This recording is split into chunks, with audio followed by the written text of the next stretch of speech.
Hello, and welcome to a brief introduction to the wonderful world of herbs and spices.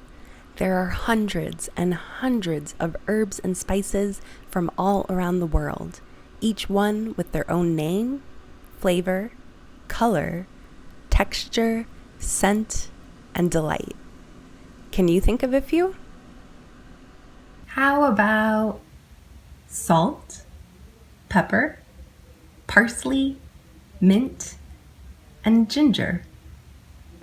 Sometimes there's confusion about what is considered an herb and what is considered a spice. But generally, a spice comes from the vegetable, fruit, root, bark, flower, or seed. An herb is typically a leafy green with a distinct scent. From this list, which is an herb and which is a spice?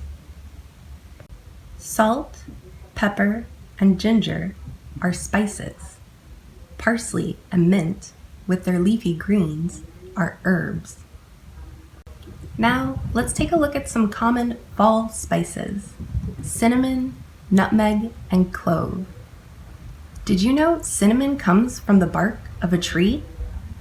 Nutmeg is ground from a seed, and clove is actually a dried flower.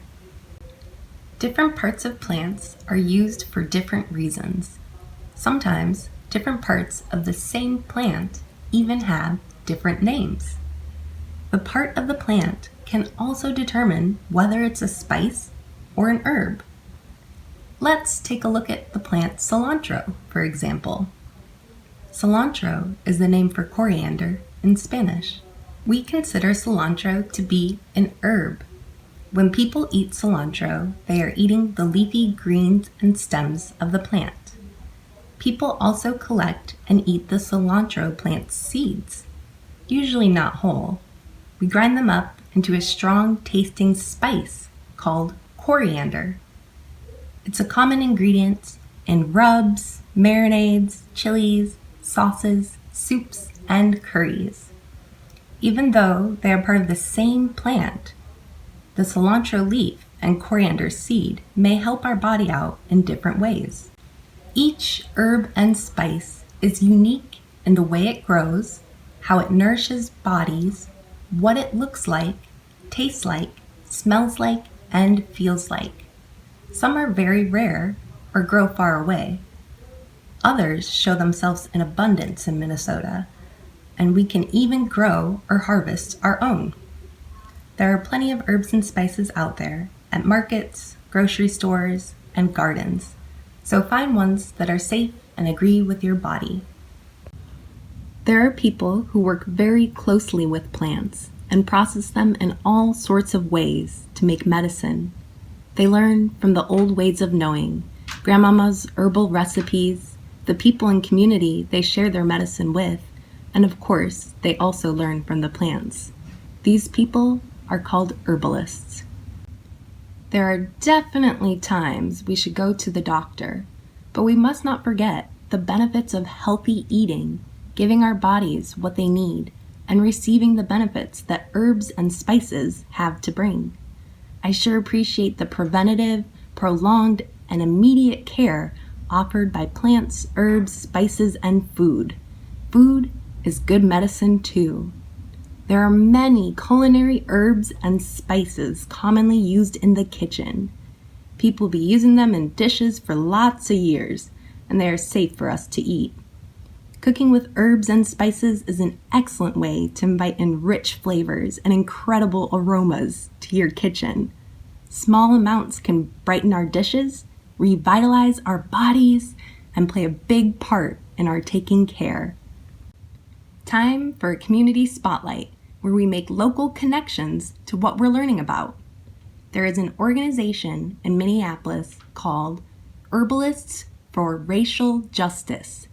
Their mission is to bring people together to learn about herbal traditions and provide herbal support, specifically for communities of color.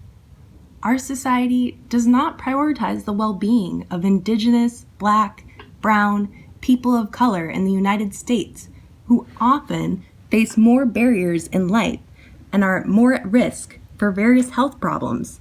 That is not good. Herbalists for Racial Justice believes no matter your background or cultural connection, everyone deserves a tender nourishment and a high quality of life.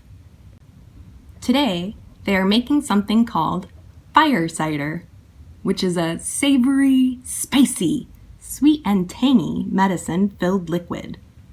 Garlic, onion, hot peppers, oranges, lemons, turmeric, ginger, horseradish, apple cider vinegar, and herbs of your liking. Many of the ingredients help with headaches, flus, colds, coughs, sore muscles, infections, and indigestion. Fall time is fire cider season as it supports us during the transition to colder weather, which can be tough on our bodies. Thank you, friends, for tuning in today to learn a little bit about herbs and spices. Now, to continue the learning is up to you.